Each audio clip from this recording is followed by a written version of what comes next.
I have such a problem talking about this topic that I put a blanket below my door. You guys can see it. Put a blanket below my door so nobody hears what I'm talking about. I was actually going to go into the Jeep and talk about it, but I don't know how to begin. But y'all seen the title, at my age, no real friends and no real relationships. Struggle with social anxiety, PTSD, and depression. And I don't know if it's okay for a man of color to address things like that, or when we talk about things like that, it don't seem like people take us seriously. Like especially men. Like we don't get the response that women get. Like when women talk about these things on social media, you see a lot of sympathetic comments. Oh, it's okay. Oh, we understand. Oh, I've been there, girl. Oh, this, da, da, da, da, da. And that's okay. But when men talk about it, it's like, oh, well, you need to get up and go somewhere and find some friends. Or people are a lot more hard on men, and that shouldn't be, because suicide is very high with men, because men are kind of like introverts, so we don't talk about these serious topics that really affect our lives, break us down, or just isolate us, right? And so at my age, it's very hard to even address those things, because a lot of times it's like you don't really know who to talk to. You want a safe place, right? A safe place where whatever you say to somebody stays with them. So it's like I want to talk about it, but I don't know really who to say things to, and so this is why so many people end up taking their life, because it's like you don't really have that person to talk to, that safe haven, where you can address these topics that you're suffering with, the social anxiety, the depression, the PTSD, the loneliness, just a lot of those things. And really, I've searched, like I've went through my phone book. I was like, I really don't have any friends. Like I had 3 good friends, and 2 moved away to Atlanta. One became a cop in Atlanta, and the other guy I used to hang with moved to Miami. And we were close because we lived like 10 minutes away, well, not even 5 minutes away from each other.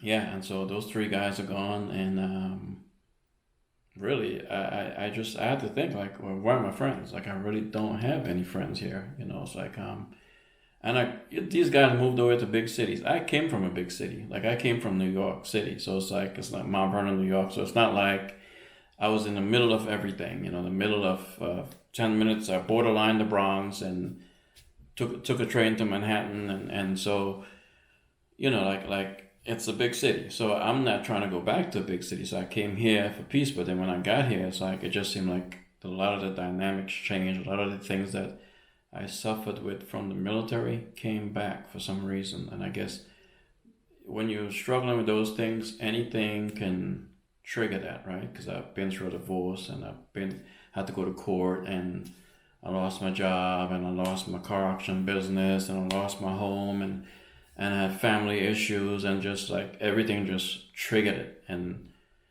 it just started, brain just started going again. And then I started having these lonely nights and this isolation where I didn't want to go out. I give you an example. It's like I go in my truck before I drive out the driveway. I go in the truck, and I tell my nephew, open the garage, but don't open it. Just wait till I get in the truck. And when I get in the truck, I push start, and I drive out.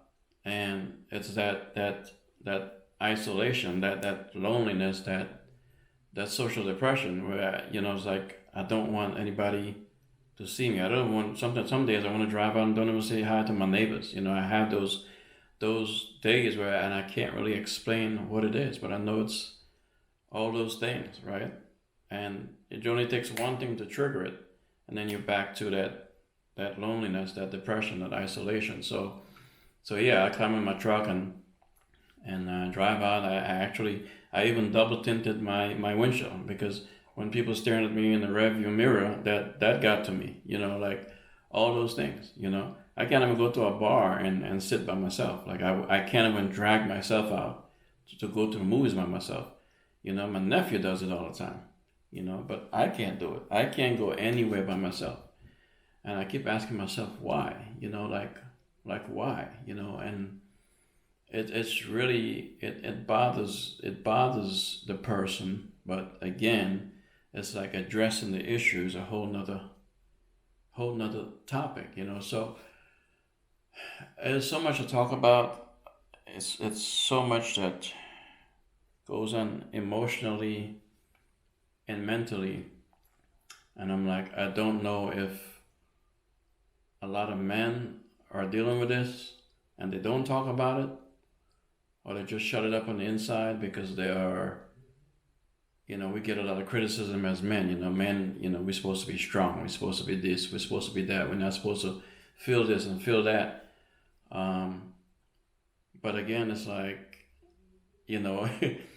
if you talk about it, it's like you seem weak. You seem like, oh, you need to go do this or you need to go do that, and then again, and what helps women the most is because a lot of women are extroverts.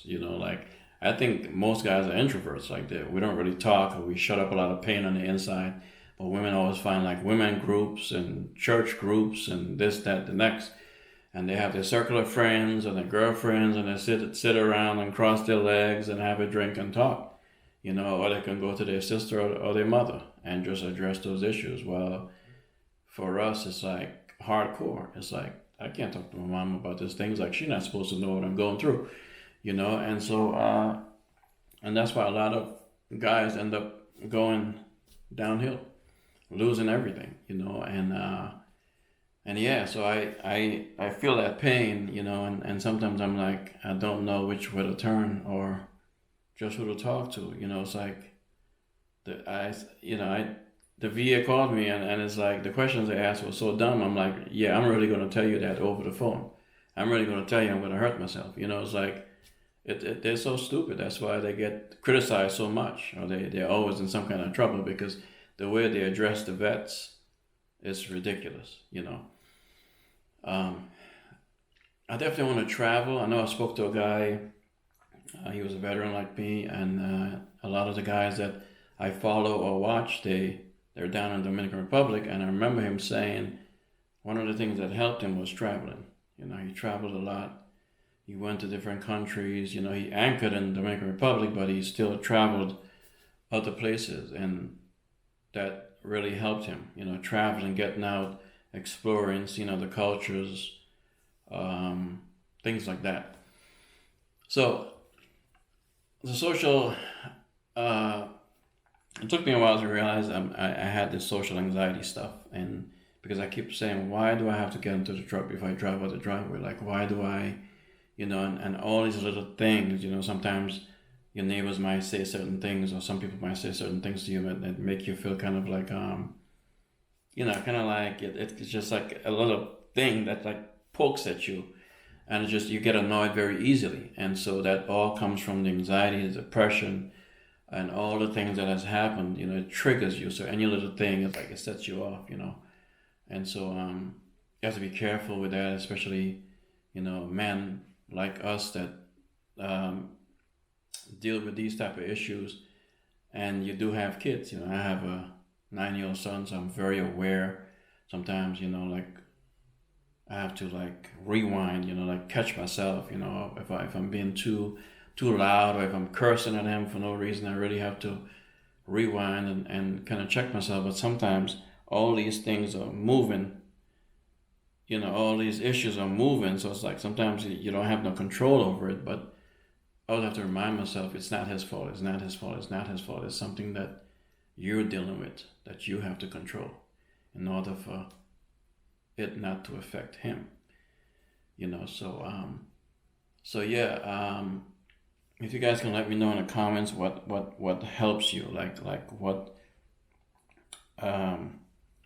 what you're dealing with, and how do you overcome it. um, and who do you talk to? You know, like what's your escape? Like what do you do when those moments come, and when the moments are about to come? Like what do you do? You know, like how do you address? Have you had those type of things before? Like those type of issues where you can't function, you know, in society, or you can't um, go this place or go that place, or maybe you go this place and this place is your peace. Maybe the beach. Maybe you find time to do something, or maybe you've went through that experience. I'd like to know. Um, you know, within our age group, you know, without me mentioning my age, you know, you could probably pretty guess my age, you know, our age group, and try to figure out what do you guys do, and how do you have you had that issue where um, people look at you and don't take you seriously, or they think that, oh, you know, he'll get over this. This is just a phase or whatever. You know, he's going through. Um, you know, just let me know what your situation was or is or whatever, and you know, just leave a comment below. I really appreciate it. So thanks again. Don't forget to please like and subscribe, or share the video, and leave a comment down below. Um, for me, this is Papi Stan. Appreciate it. God bless. Peace.